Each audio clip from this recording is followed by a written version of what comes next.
I find it strange that atheists speak about human rights, as if they have something worthwhile to say, and as if they actually believe in those rights. So the premise is that no atheist can say that certain modes of behavior are better for the community as a whole, and that they certainly don't act upon those values after they've said them. Makes perfect sense. Let's do this.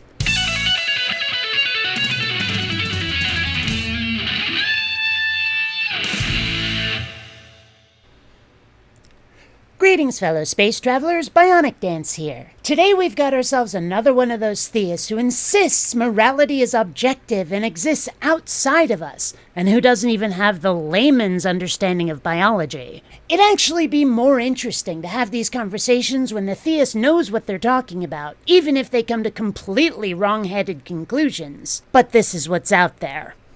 The best you can get from naturalism is that morality is an illusion created by our genes to help us survive. Morality doesn't actually exist in the external world. Actually, there is a link between genetics and behavior. They've proved this. And while morality isn't strictly speaking a behavior, it's certainly not unconnected. But I think it's fair to say that morality is mostly cultural. Why do you think that so many religions and nations seem to have their own set of what is or isn't acceptable? There's a lot of overlap, but what's perfectly acceptable in one community is something quite horrible in another. To hear a theist tell it, they're right and everybody else is wrong because their God is the only God and they have the right moral code. And I find it interesting that he ignores this, tells us that it is an atheism versus religion issue, specifically Islam, without ever mentioning the religions he doesn't follow and which disagree with him. If his religion is the right one, from where did all those other people get their morals? Say there is a child that is being given some bread, and it's a poor starving child that someone is helping. And there is another case in which another child is being kicked to death. From an atheistic point of view, this is merely two arrangements of matter. The only difference between them is that one arrangement of matter is different to another. Morality is subjective. It is a fad. We could have evolved to have 6 fingers rather than 5. We could have evolved to see murdering children as something good. Could we, though? Evolution by natural selection is about procreation, perpetuating the species. If we saw hurting or even killing children as good, we'd probably have died out a long time ago since the breeding pool would be so small. Of course, some people see eugenics as a valid way to improve the species, but most of us aren't super keen on the idea. We kinda stomped some of those people into the dirt back in the 1940s. Wonder of wonders, we tend to like our young and want to protect them, and those feelings will often transfer to other children in our community, and we're stronger because of it. This is all pretty basic stuff, and a god is entirely superfluous to the equation. So morality is purely arbitrary from their point of view. The evolution of morality, their explanation in terms of natural selection, doesn't actually explain the ontological existence of morality. It merely explains away morality. It doesn't explain away anything. It explains it. If there's a genetic component to morality which helps us survive as a community and thus as a species, then that's an explanation. It's just not the explanation he likes because he's obviously quite invested in the idea of morality being imposed from without rather than being personal and coming from within. If we created morality simply by being, that morality is invalid apparently. It has to be rules handed down from a divine authority or it doesn't count. So people like Richard Dawkins, when they speak about religion is bad, this is good, we must fight for justice. At the same time, he writes that there is in the universe no good, no bad, no design. It is pitiless indifference. How can he hold these two views which clearly contradict each other? This is intellectual hypocrisy. It isn't. It only looks that way when filtered through the religious expectation of absolutes, of objective and inarguable morals which exist independently of us. And further, that quote was about the universe itself, about nature as a whole. That we've created a morality about which we feel quite strongly doesn't contradict what Dawkins was saying in the slightest. We can feel quite put out by the behaviors of others, whether there are universal objective moral rules or not, because it jeopardizes our well-being. I don't know about you, but I like being alive. It might actually be my very favorite thing. And morality helps us sustain that life. It's a useful tool, nothing more. the beliefs that you hold deep down inside about morality is different to the intellectual arguments you're giving against morality. And this has been extrapolated to the entire atheist movement, who don't realize that they have no right to speak about rights when they don't believe they exist. Nobody is arguing against morality. That's just dishonest framing of an atheistic position. And further, while the very definition of what rights even are is a hotly debated topic, Skippy here is arguing solely from the definition he prefers, as if it were the only one. There are at least 8 different definitions or contexts that are recognized, and more than a few of these are very specifically those created by communities, and thus by lawmakers. But Sparky here only cares about one of those definitions, despite the fact that not all of humanity agrees on what rights are and what they should dictate. That the division of opinion about what should be considered a right seems largely cultural from region to region suggests that morality is man-made. Or it should, anyway. So why is their movement predicated on this is right, this is wrong, we are fighting for justice, we're fighting for human freedom, for human rights, and so on and so forth?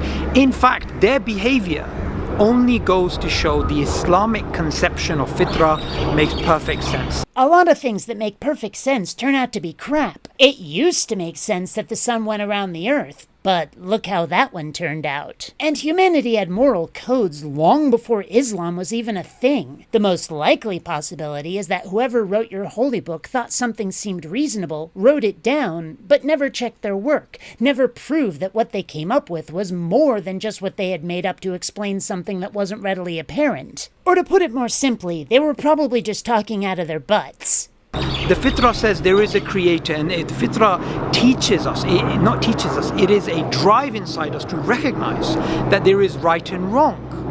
But from an atheistic point of view, there is no right and wrong. So why is it these atheists speak about right and wrong as if it actually exists, as if right and wrong objectively is out there? We don't. Part of the problem is that our language is pretty heavily biased by history. People used to be a lot more religious than they are now. Certain parts of the language reflect this. And that makes it really hard to express yourself sometimes without being misunderstood, without having your words misconstrued. If I say that something is right or wrong, I'm usually telling you whether it's making somebody else's day worse. Good or bad, appropriate or inappropriate, acceptable or unacceptable, pleasant or unpleasant, beneficial or harmful, correct or incorrect.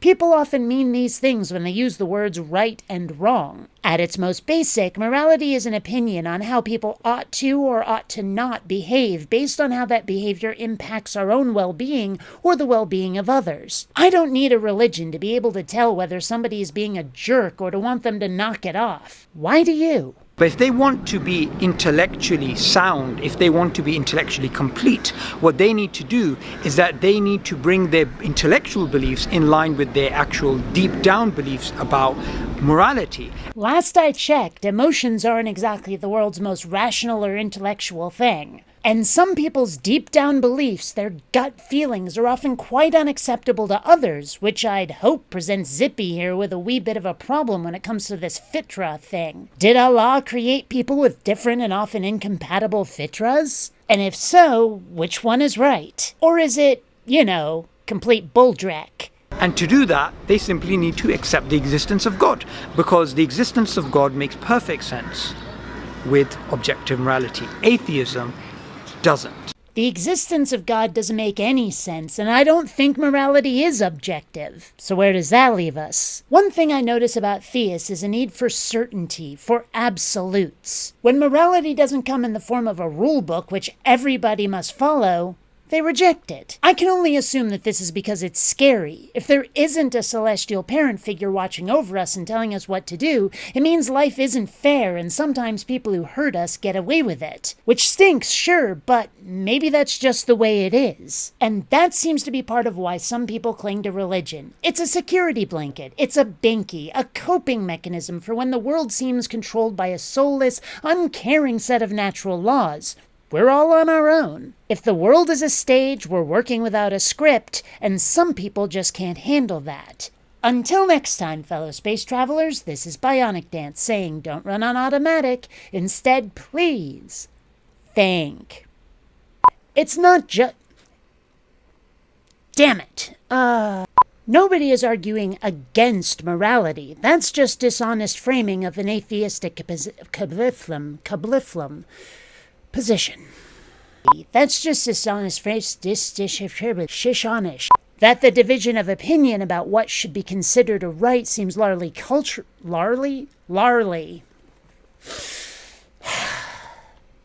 That the division of opinion about what should be considered a right seems largely Damn it! Larly again.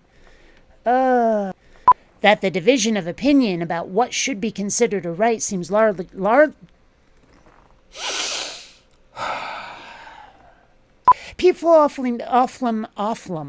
People offlum. Yes, they do. They've been known to offlum quite yeah.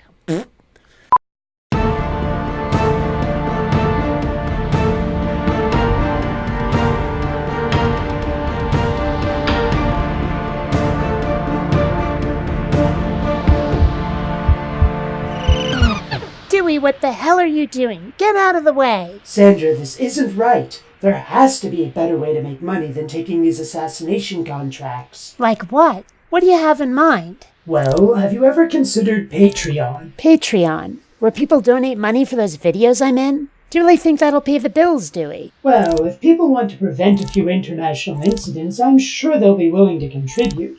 After all, what's $1 or $2 per video to forestall the occasional war, right? Well, I suppose I could give it a try. You'd better be right about this. Come on, Sandra, let's go home.